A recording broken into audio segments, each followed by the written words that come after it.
Tapi ini aku ajarin lebih secara praktik.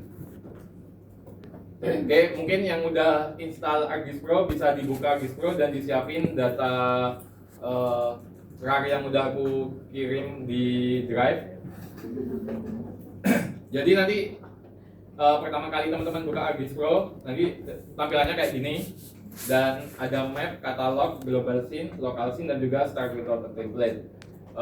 Tapi biasanya aku pakai yang map buat langsung nge-input si base map dari ArcGIS Pro.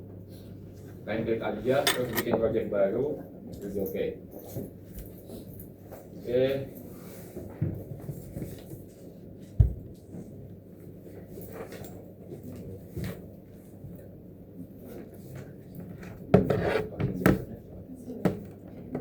Oke, nanti bakal ada base map yang asli dari si ArcGIS Pro-nya. Oke, jadi tampilannya seperti ini. Banyak fitur-fitur yang nggak asing kalau teman-teman sering pakai ArcGIS yang model lama, cuma beda di tampilan aja. Nah, mungkin aku mau jelasin secara singkat aja. Di bagian sini ada Explore. Explore itu buat ngontrol mouse atau touchpad teman-teman buat ngegeser atau ngezoom in, ngezoom out. Terus di sini kalau teman-teman punya data koordinat, teman-teman bisa pakai go to action untuk langsung ngezoom in ke koordinat tersebut. Terus di sini ada base map. Nanti teman-teman kalau sambung ke internet yang lebih lancar, dia bisa munculin base map yang lebih variatif. Dan di sini teman-teman bisa nge-add data teman-teman yang pengen teman-teman masukin. Terus di sini bisa nge-select objek, nge-select atribut, terus di bagian sini ada measure. Measure itu buat ngitung bisa ngitung jarak, bisa ngitung area, bisa ngitung fitur. Jadi nggak usah pakai calculate geometri kayak yang ada di QGIS atau di ArcGIS.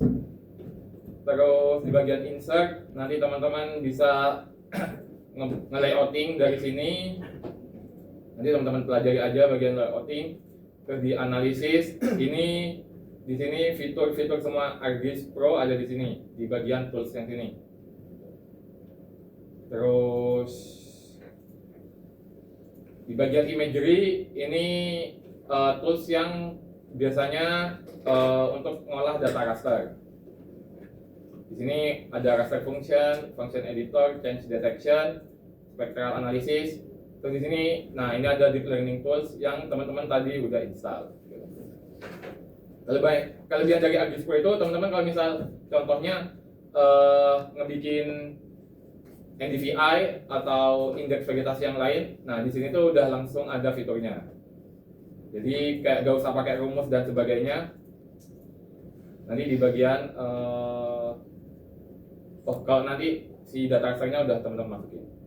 Oke, kalau udah teman-teman siapin data yang udah aku share tadi, bisa dibuka aja. Oke, jadi dari data tersebut aku nyiapin teman-teman foto udara PT sawit di Balikpapan. Terus di sini ada data aktual si sawit tersebut. Teman-teman bisa masukin aja yang foto udara.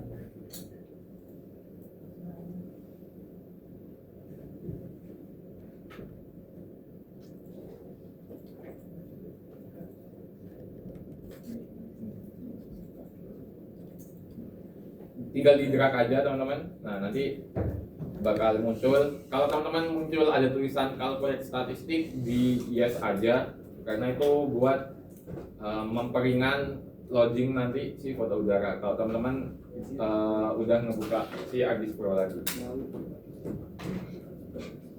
Ini isinya full sawit guys.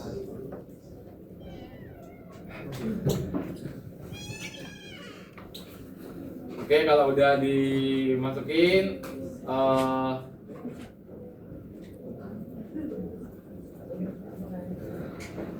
nah ini yang aku contohin tadi kenapa ArcGIS Pro itu enak. Tuh di sini teman-teman bisa milih NDVI, Green NDVI, terus yang lain-lain, NDMI, NDR bahkan kalau teman-teman perlu. Nah, jadi nggak usah kayak ngehitung dan sebagainya gitu, langsung pakai toolsnya aja. Oke, lanjut. Setelah teman-teman masukin foto udaranya, teman-teman masuk ke bagian imagery yang ini. Nah, di sini tuh ada classification wizard, classification tools, sama deep learning tools. Jadi image classification ini yang bagian ini berfungsi buat pengolahan data raster dalam machine learning atau deep learning. Oke. Kita masuk ke bagian deep learning tools. Nah, di sini ada label object sama train deep learning model. Kita pilih yang label object for deep learning. Nah, jadi itu kita oke aja. Jadi tujuannya label object for deep learning itu buat nge-labelin, buat ngasih tahu si deep learningnya kalau objek yang teman-teman digitasi itu objek yang pengen teman-teman klasifikasiin. Nah, misalnya kan sawit tuh bentukannya kayak gini. Nah, jadi teman-teman nanti nge-label si sawitnya sesuai dengan bentukan si tajuk buat dipelajari sama si sistemnya gitu. Tapi sebelumnya teman-teman tambahin dulu di new skemanya, di add new class. Terus teman-teman isi sesuai objek yang teman-teman pengen pakai. Sawit, value-nya bebas, yang penting ngeklasifikasiin si nama sawit sendiri, terus color-nya bebas, jadi oke. Nah, terus cara nge-label objek di sini tuh ada pilihan buat nge-labelin dalam bentuk kotak, polygon, bundar, atau freehand. Freehand tuh kayak bebas gitu, kayak gak perlu dalam bentuk geometri. Karena aku tadi udah ngebikin dataset dalam bentuk kotak, jadi aku ngedigitasinya dalam bentuk kotak aja, nge-labelin si sawitnya dalam bentuk kotak. Kalau di modul itu aku nyaranin buat nge-label sebanyak 100 pohon atau lebih dari itu, tapi kalau teman-teman mau 50 juga gak apa-apa. Sebenarnya itu ngaruh di hasil dari model yang teman-teman bikin. Mungkin sampai sini aku kecepatan apa enggak, guys? Lanjut aja. Ya, oke. Oke, jadi setelah teman-teman bikin skema baru, new skema, di labeling aja si objeknya. Jadi misalnya aku mau nge-labelin ini. Nah, satu. Terus nge-labelin bagian ini juga satu. Terus nge-labelin bagian ini juga satu. Pastiin teman-teman nge-labelinnya ini ya, sesuai ya. Jadi satu tajuk teman-teman nge-labelin satu aja. Jangan dua tajuk teman-teman nge-labelin sekali gitu. Misal kayak ini, teman-teman jangan langsung jadi 3 gitu. Karena nanti si sistemnya, si modelnya nanti bakal ngebaca ini sebagai satu pohon yang sama. Padahal ini kan 3 objek yang berbeda kan, 3 sawit yang berbeda.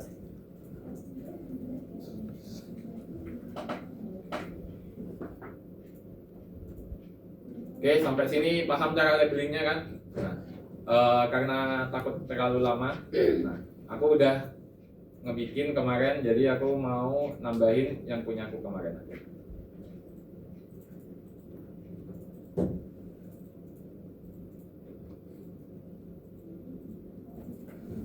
Oke, jadi kemarin aku udah nyoba nge-labelin beberapa sawit. Hasilnya seperti ini. Ada sekitar 50 label objek. Nah, sebenarnya nge-label yang bagus tuh jangan terpusat dalam satu area aja, tapi teman-teman nyebarin label si objek itu berdasarkan dari penampakan di foto udara. Jadi teman-teman ngebaginya itu berdasarkan dari si foto udaranya apa terlihat jelas atau enggak. Jadi misal kayak di sini nih, kan ini kelihatan banget dari cahayanya, dia lebih kontras, lebih terang. Nah teman-teman seharusnya bikin label di bagian sini juga lebih banyak daripada yang di sebelah sini yang punya warna lebih gelap gitu. Biar nanti si modelnya tetap ngebaca kalau yang bagian sini itu juga bagian dari objek yang pengen teman-teman deteksi. Oke. Terus di bagian sini juga bisa dan sebagainya. Oke. Setelah nge-label objek ini teman-teman, nanti di bagian kanan bawah ada export training data. Export training data itu untuk apa? Jadi buat ngelatih si model ini, model itu nggak bisa ngebaca langsung dalam bentuk foto udara yang gede, karena komputasinya bakal lebih berat, perlu proses yang lebih lama dan nggak efisien. Nah, oleh karena itu kita perlu nge-export training data buat mecah si foto udara jadi kotak-kotak yang lebih kecil. Jadi di fitur export training data itu ada tulisan tile size sama stride. Tile size dan stride itu apa? Aku jelasin di papan.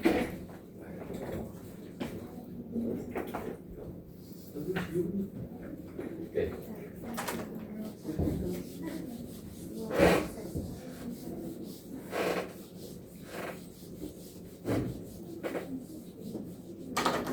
Jadi foto udara itu anggapannya segede ini ya, segede ini. Nah, si model tuh gak bisa kalau dia ngeidentifikasi objek langsung sekali proses itu sebesar ini tuh dia gak bisa, dia kewalahan. Nah, oleh karena itu kita perlu mecah si foto udara jadi beberapa foto kepingan yang lebih kecil atau chip foto udara yang lebih kecil. Jadi nanti si modelnya itu bisa mempelajari dari foto udara yang lebih kecil, dia satu-satu dari foto udara ini, habis itu pindah ke sebelahnya, terus pindah sebelahnya sampai yang terakhir. Nah, si tile sama stride itu apa? Tile itu kalian pengen ngebikin foto udaranya jadi sekecil ukuran apa sih? Nah, itu kan ada tulisan 256, berarti 256 pixel kali 256 pixel. Nah, jadi nanti foto udara yang dibikin bakal ukuran 256 pixel ukurannya. Tapi dalam konteks sawit itu dari jurnal yang aku baca-baca, karena sawit itu punya pertumbuhan dan lebar tajuk di lebar 7 sampai 8 meter, dan pada jurnal tersebut dijelaskan kalau 7 sampai 8 meter itu dia punya ukuran dalam foto udara itu 448 pixel. Jadi di settingan ini teman-teman masukin aja tile size-nya 448 pixel. Ini nanti bisa berganti sesuai dari objek yang teman-teman pengen bikin gitu. Terus selanjutnya ada si stride. Stride itu perpindahan dari pemotongan foto udara. Jadi motong foto udara itu ada ukuran perpindahan berapa pixelnya. Jadi misal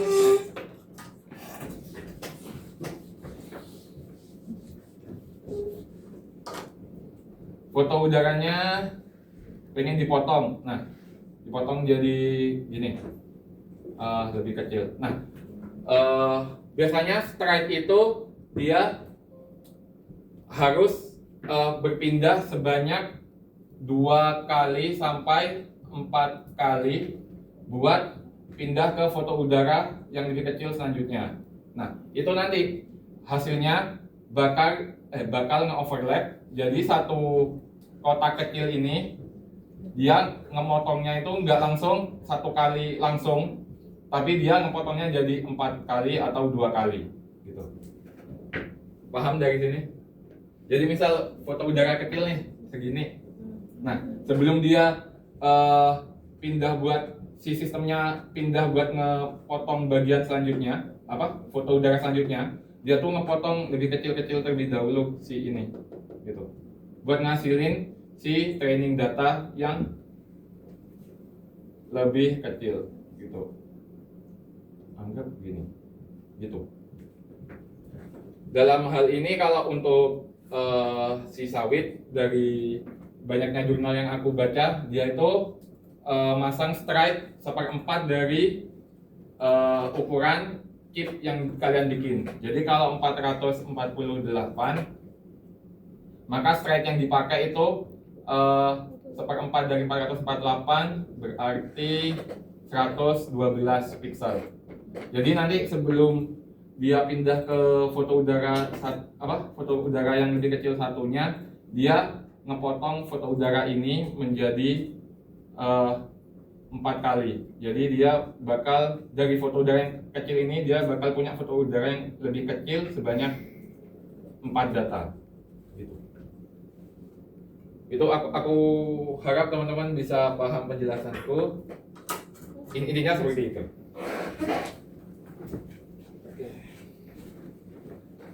Oke, teman-teman ganti aja di bagian ini, tile size-nya 448, X sama Y juga sama, terus di bagian stride-nya 112. Terus di bagian rotation angle itu berfungsi untuk memberikan sudut pandang dari si modelnya buat ngebaca fotonya dari arah 180 derajat. Jadi gak hanya dilihat dari POV seperti ini, misal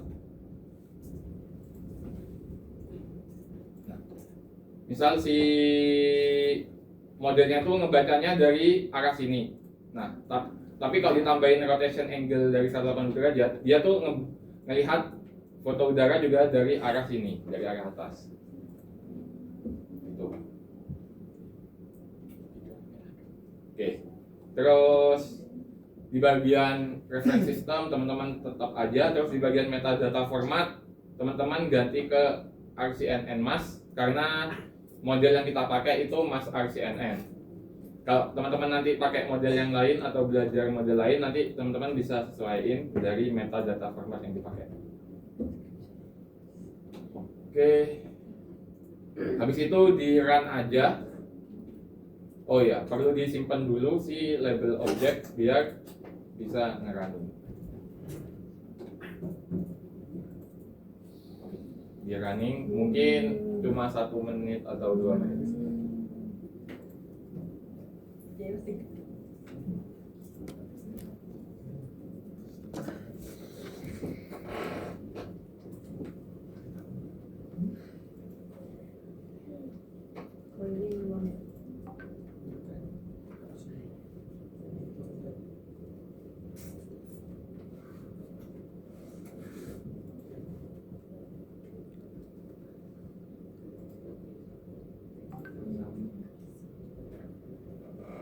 Oke, udah selesai. Ternyata kita dapat sebanyak 1.500 foto udara, chip foto udara yang lebih kecil dari ini. Oke, jadi dari satu foto udara ini dengan settingan yang tadi, teman-teman menghasilin sebanyak 1.500 foto udara yang lebih kecil.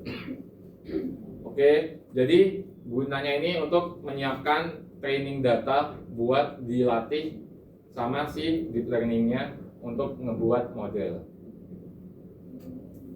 Oke, lanjut.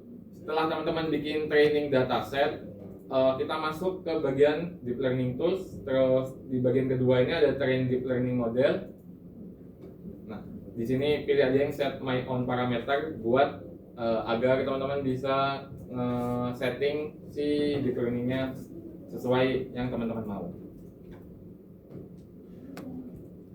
Terus di bagian input training data itu teman-teman masukin aja hasil dari yang tadi.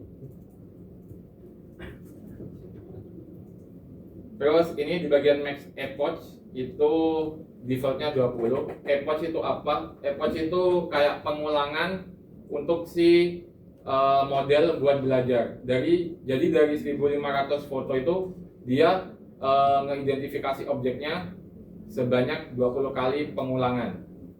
Jadi 1500. Jadi si modelnya belajar nih dari foto udara 1 sampai 1500, habis selesai dia ngulang lagi dari 1 sampai 1500 sebanyak 20 kali.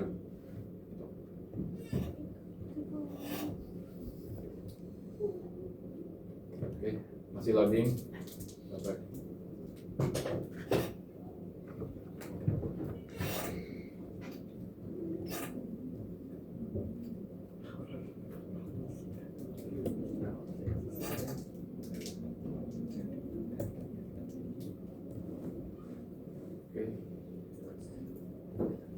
Terus di bagian model type ada banyak model deep learning yang bisa dipakai, tapi untuk acara ini kita pakai Mas RCNN buat deteksi objek. Tinggal ditunggu aja bentar.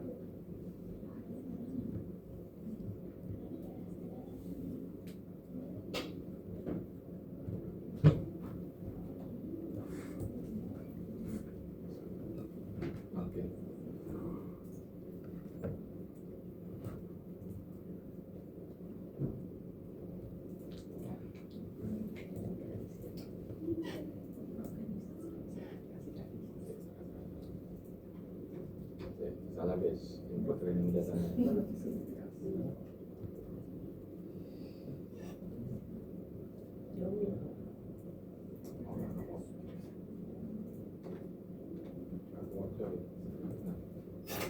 Oke, kebaca si Mas RCNN-nya.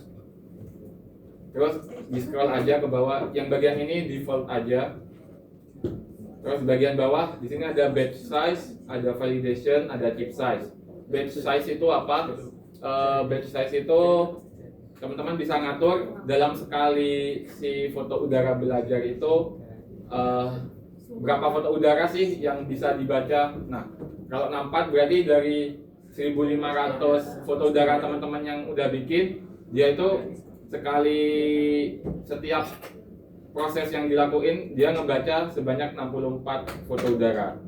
Jadi ngebacanya 64 foto udara sampai si 1500 foto udara. Kalau teman-teman ngatur di 4, dia bakal ngebacanya ya 4 sampai 1500. Terus validation itu buat ngebagi si foto udara tadi yang 1500 foto udara yang kecil-kecil udah dibikin untuk training data. Nah, validationnya itu 10% buat nguji si model apakah berjalan dengan baik, dan 90%-nya buat ngelatih si model untuk ngebentuk model itu sendiri. Dan chip size-nya itu biasanya disesuaikan sama foto udara yang teman-teman bikin tadi, yang bagian tile-nya. Oke, terus di bagian advance dia ada backbone model. Backbone model yang biasa dipakai itu ResNet 50. Jadi ResNet 50 itu kayak kita udah disediain nih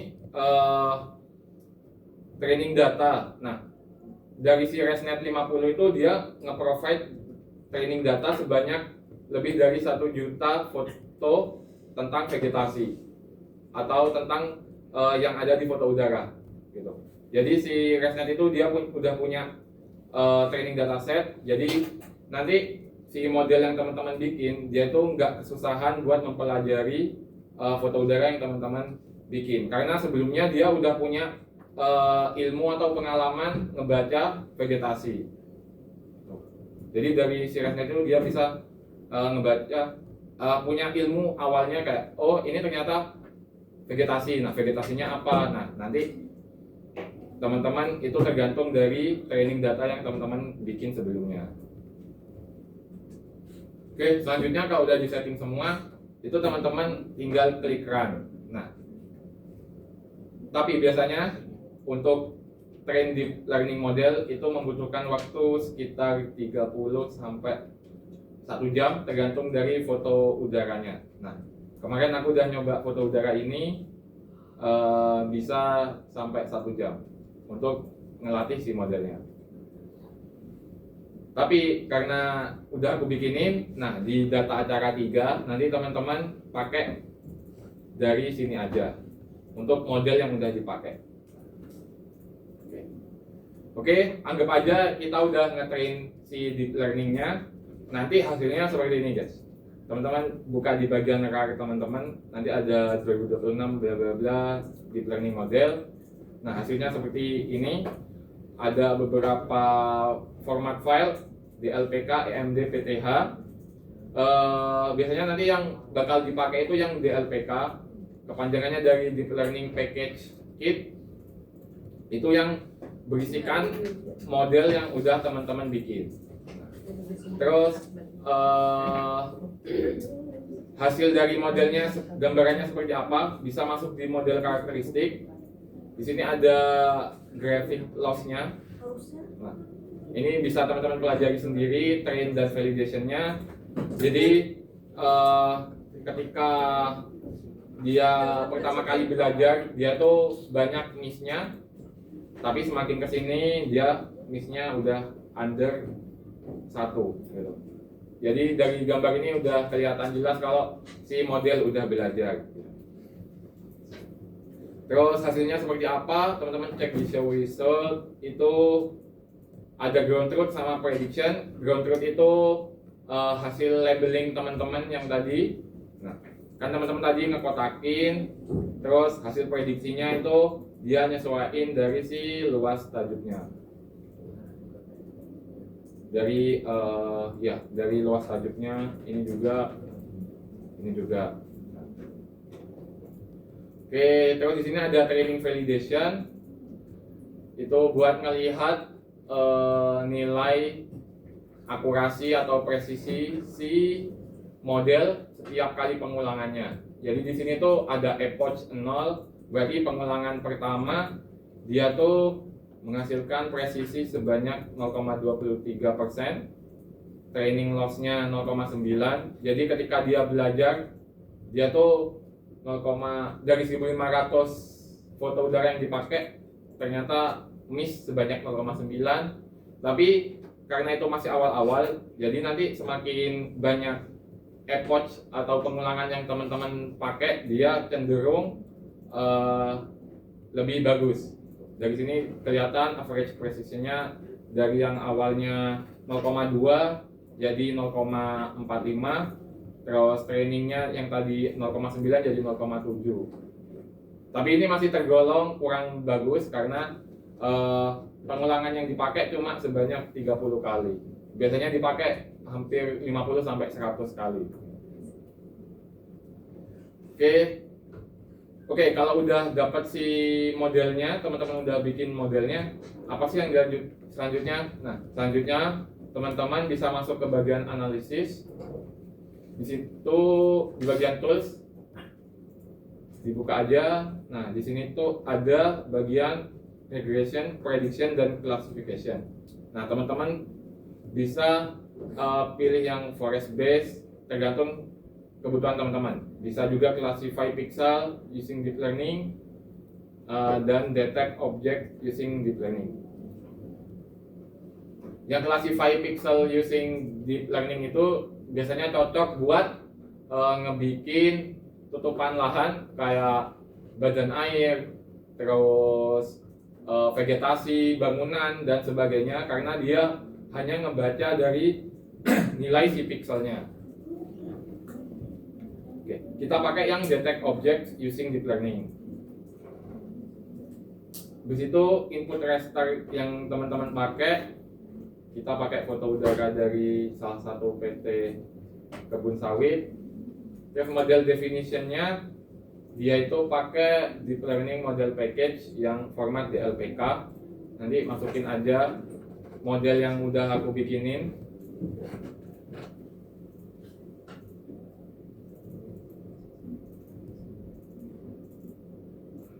Ini dimasukin aja.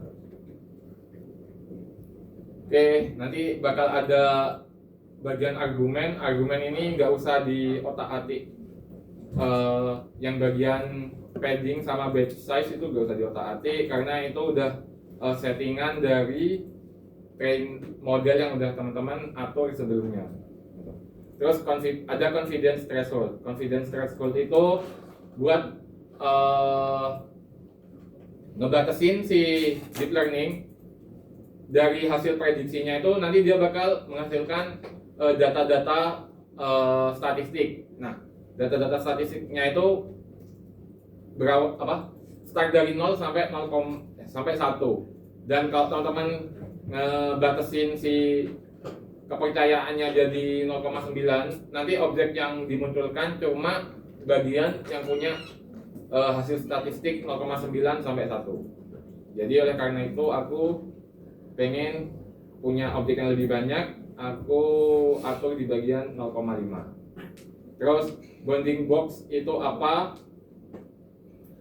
Dia bakal munculin, jadi hasilnya itu nggak hanya ngebatasin si objek ini, tapi dia bakal ngeluarin kotak seperti teman-teman saat nge-label.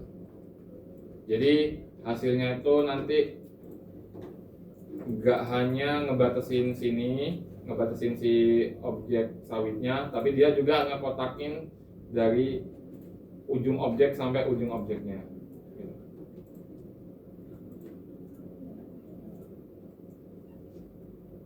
Gitu. Oke, terus tile size-nya tetap aja. Terus di bagian non maximum suppression teman-teman centang aja. Ini gunanya apa? Jadi ketika nanti ternyata objek yang diklasifikasiin itu muncul, tapi munculnya dia satu objek, terdeteksi satu objek, padahal ternyata di realitanya dia itu adalah dua objek yang berbeda. Nah, si non maximum suppression itu buat ngefilter lagi si deteksi objek, buat misahin si hasil dari ini menjadi dua bagian. Jadi nanti dia bakal ganti jadi ini. Nah, gitu. Dipisahin. Oh, kalau yang lebih realistis berarti dia bakal ngepisahin di sini, gitu. Jadi dua objek yang berbeda. Oke, terus max overlap ratio di kosongin aja, terus kita pencet run. Ini cukup lama, 5 menitan atau 4 menitan, ditunggu aja.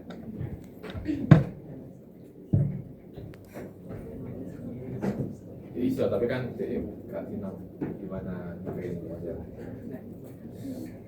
Iya.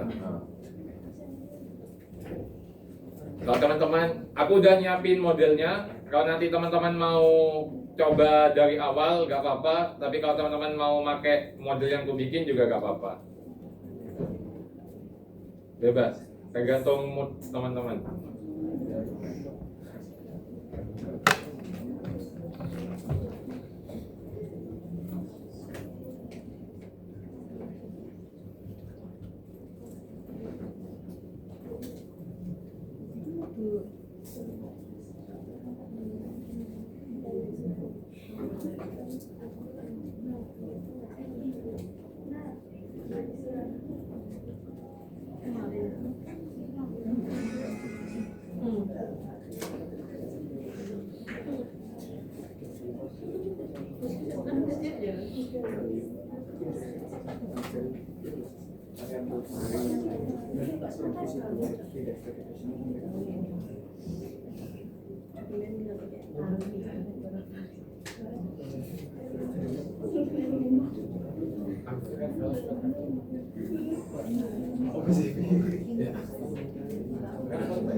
Saya bertiga tanpa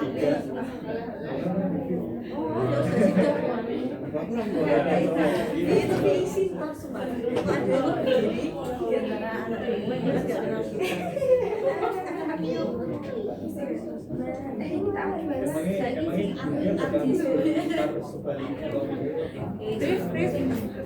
Kan cuma juga sempro ya wes ngomongin ya enggak kayak fokusnya pas itu aja setelah itu apa ya Nenek YouTube baru apa jenenge gue petang menit. Jangan terbawa kalau ada karena ya buat kalian. Oke, jadi hasilnya seperti ini. Yang pasti ini masih belum sebagus itu, tapi kalau untuk latihan it's okay lah. Jadi kayak masih ada bagian yang nggak kedeteksi kayak ini. Nah ini bahkan tajuk yang masih kecil ternyata kehitung sebagai objek, satu objek yang berbeda gitu. Ini tergantung dari teman-teman ngelatih pas bagian ekspor training data sama nge-label objeknya gitu. Terus ternyata dari ini kita mendapatkan deteksi objek, kita ngedeteksi si sawit itu dalam luasan berapa ini?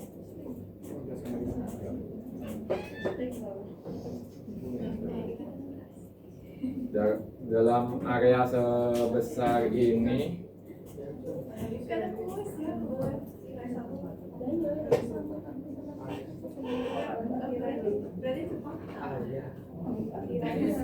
dalam luasan 18,5 hektar ternyata kita bisa ngedeteksi ada sebanyak 2.709 pohon sawit. Oke. Tapi ini nilainya nggak semua benar. Nah, teman-teman bisa dilihat dari nilai confidence-nya. Ketika dia nilainya di atas 0,7 dia udah sesuai dari training data yang teman-teman udah bikin. Nah, tapi dia masih belum sesuai dengan data lapangan si sawit secara realnya. Nah, gimana cara tahu akurasi dari deteksi sama yang ada di lapangan? Nah, di data aku udah ngasih total objek aktual. Ini isinya sawit hasil inventarisasi PT ini. Teman-teman masukin aja. Nah, dia tuh identifikasi ini ada berapa. Ternyata hasil inventarisasinya itu ada 1988. Nah, berarti kan ada over calculate dari si modelnya. Gimana cara tahu seberapa persen sih akurasinya? Nah, teman-teman cari aja di sini di comment search yang bagian atas, compute accuracy for object detection. Terus di bagian detected features, teman-teman masukin yang ini foto udara hasil deteksi objeknya. Terus ground truth feature itu total objek real di lapangan. Terus detected class value field itu teman-teman masukin kelas, yang bagian ground truth juga kelas. Nah, terus minimum intersection over union itu mengatur seberapa besar persentase objek dikatakan sesuai dengan objek yang ada di lapangan, seberapa besar dari si objek itu overlap. Jadi kalau 0,5 berarti dia nge-overlap antara objek yang udah dideteksi sama objek aktualnya sebesar 50% dari si poligonnya. Agar gak over calculate, biasanya dia dipasang di angka 0,2 sampai 0,1. Biar gak under calculate maksudnya. biar sekiranya ketika objek yang tumpang tindih itu cuma kesentuh aja antara si aktual sama si yang terdeteksi, nah itu udah kehitung sebagai satu objek. Oke, terus habis itu teman-teman run aja.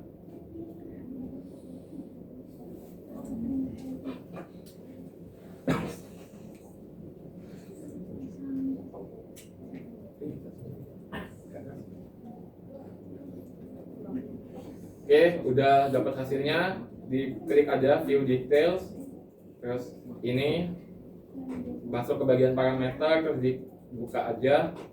Nah, nanti dia didapatkan hasil ini precisionnya 0,5 dan true positif itu dia ngedeteksi antara yang dia nunjukin hasil yang teman-teman deteksi dari model sama hasil lapangan itu ternyata yang benar itu ada 1376 pohon. Nah, sisanya itu 500-nya salah. False positif itu dideteksi salah tapi masih kehitung dia satu objek yang sama dengan si ground truth. Tapi yang false negatif udah benar-benar dia miss dari deteksi objeknya. Oke, terus habis itu nanti setelah itu teman-teman bisa ngehitung si N per hektar dari model yang udah teman-teman bikin, dari hasil deteksi yang teman-teman bikin. Rumusnya tinggal total kerapatan hasil deteksi dibagi luasan dari si foto udara. Luasannya kan 18,5 hektar. Nanti teman-teman hitung aja. Terus di sini aku udah ngasih cara ngehitung akurasi deteksi objek secara manual. Kalau teman-teman pengen nyoba juga gak apa-apa, tapi aku udah ngasih tahu caranya gimana secara otomatis dari fitur si Arctis Pro. Oke, mungkin itu aja untuk praktikum kali ini. Untuk hasil praktikumnya nanti teman-teman ada 5 poin, tapi gak panjang-panjang banget kok ini. Ada nilai N per hektar, terus ada nilai akurasi deteksi objek. Kalau teman-teman pakai yang dari Arctis Pro, teman-teman tinggal nge-copy ini bagian precisionnya. Terus bagian screenshotnya itu teman-teman nge-screenshot bagian ininya aja, bagian ini. Terus jelaskan apa itu tile strike dan non maximum suppression. Tadi udah aku jelasin, tapi kalau teman-teman lupa bisa dicari aja di Google, banyak jurnal-jurnal tentang pembelajaran mesin. Terus yang kelima ada sebutkan dan jelaskan model deep learning lain yang dapat digunakan untuk deteksi objek pada Arctis Pro, minimal 3. Karena di Arctis Pro itu kita punya model yang banyak banget, teman-teman bisa belajar model yang lain. Di sini itu banyak, ada kayak object detection, mana ya tadi itu ada faster RCNN, ada MM detection, ada retina dan sebagainya. Itu ada YOLO, you only look once. Oke. Mungkin itu aja kalau dari kami. Apakah ada yang mau ditanyain teman-teman? Kalau ada yang bingung nanti bisa chat aja, terus ikutin aja, ini modulnya udah lengkap banget untuk belajar mengenai deep learning. Oke, apa ada yang mau ditanyain teman-teman?